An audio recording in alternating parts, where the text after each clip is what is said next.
something I've noticed during the games this season, the first half we seem to play a little bit slow type of football, and the second half it's a lot more intensive and faster and paced. Why is that? Why do we not start off at that sort of pace? No, I think it goes more down to the position. Would you say that at home or away, where you see them more often? Both, I'd say, really. Yeah, as though you get them in at half time and then you react to what's going on and you change things around a little bit, and then they come out and they're more intensified, they're more focused, and we seem to kick on a little bit. Well, I would say that goes down to opposition normally here. Yeah, Spurs, I thought Spurs was a big example of that. Yeah, well, that's a bit different. Spurs game, I thought it was a combination. I think Spurs were as good as I've seen them play in the first 20 minutes. I thought they were outstanding. The movement of Modric, Rafael van der Vaart and Adebayor, it really caught us cold a little bit, and we couldn't cope with that.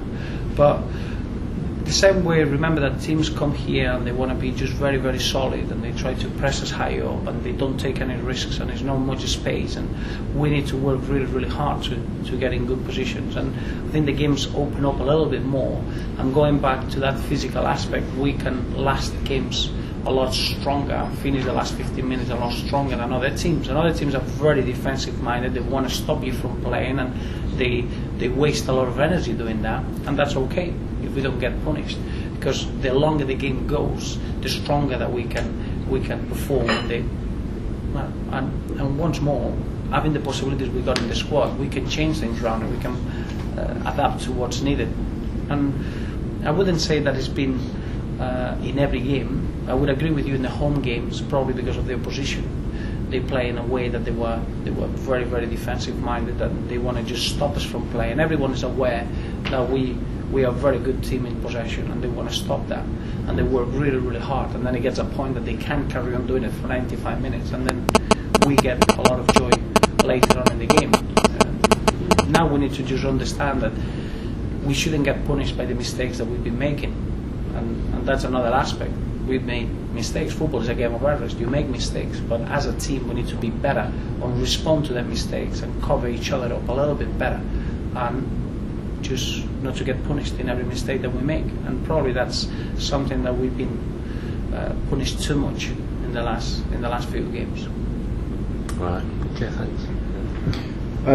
Just following on there from what Barry's saying, and getting stronger in the back end of games. Quite often we've been an odd goal down, and you sat there at the stand saying, right, come on, throw the kitchen sink at it, and they still build in slowly. Is that something that's deliberate, or is that just sort of decisions that the players are making themselves? No, it's deliberate, because we got a style, and I know that everyone feels that just kick the ball forward and you feel that you're going to have a better chance to score, and that's not really it. We've seen it now for 2 years. It's not that there's nothing new. We've been very successful in the last 2 years, and probably we didn't get enough credit, or we did get credit away from Wigan in the manner that we played in the last 12 games under the pressure, and the team opened teams up, and we scored the goals that we had to against teams that they were more defensive minded, like Birmingham, and they were safe in December and they couldn't hold it on. I think the style that we've got is the real strength, and is a real mental strength to be able to keep doing the right things until the last minute of the game. Remember that the hardest thing to defend is having people building up play and getting a numerical advantage all the time as high up the pitch as you can go, rather than defend a long ball. You need someone special to give him the ball, and nobody in the Premier League gets exposed 1v1, nobody. So for you to launch a ball forward and just hope that the ball drops into you to score a goal, you're relying on a hope. Maybe you'll win a game, you'll never reach your aim. No, I appreciate that in the general and in the general play, but sometimes when it's sort of like last couple of minutes and you're just thinking, that is, if there is ever time to just launch it long and hope for the best, but that's at that time when time is running out. What you said is correct. Hope for the best. Yeah. The moment that you hope, you're not in control of your future. We need to control our future like we did last season. Maybe we left it too late, but we were successful because we control our future, and that's the hardest thing to coach. Is whatever happens, we are in control of the ball, and we need to break teams down. And we did that against Birmingham. Maino Figueroa's goal is after 22 passes, and it's in the last minute of the game, and we scored the goal, but it gave us the 3 points. The goal earlier than that, the goal against Everton, that's a real style. You're in control, and when you play that way, if you got the ball, the opposition hasn't got it, so it's the best way to defend. There's many things involved. The moment that you lose the ball, you're not in control of the game. Everything is in the lap of God. The thing is, if there's like seconds to go and you're losing, you're not in control of the game. You're losing. I completely agree that that's the right way to play. All the rest of the game is just, for me, there comes a tipping point close to the end where you're a goal behind, you're not in control, and you know, if you try and throw everything for that last few minutes, sometimes it's going to work and you're going to pick a point up. Other times your goal difference is going to suffer because you might get caught at the back. But once you pick that point up, come the end of the season, 1 point is worth more than 4 or 5, 6 goals in goal difference. Yeah, but I agree with you that when you rely on your hope, I don't think you'll never ever achieve what you need. I think when you rely on your work and the players' work and the way you want to play and the pattern of play, then you get that. And it's not just me saying that. You look at over the last 2 seasons, we got many examples. The last minute goal against Burnley is a fantastic build-up. It goes to Victor, great cross. That's not a hope. That's just real control. I did a piece at the back end of last season. I think we picked up 8 points with last 5-minute goals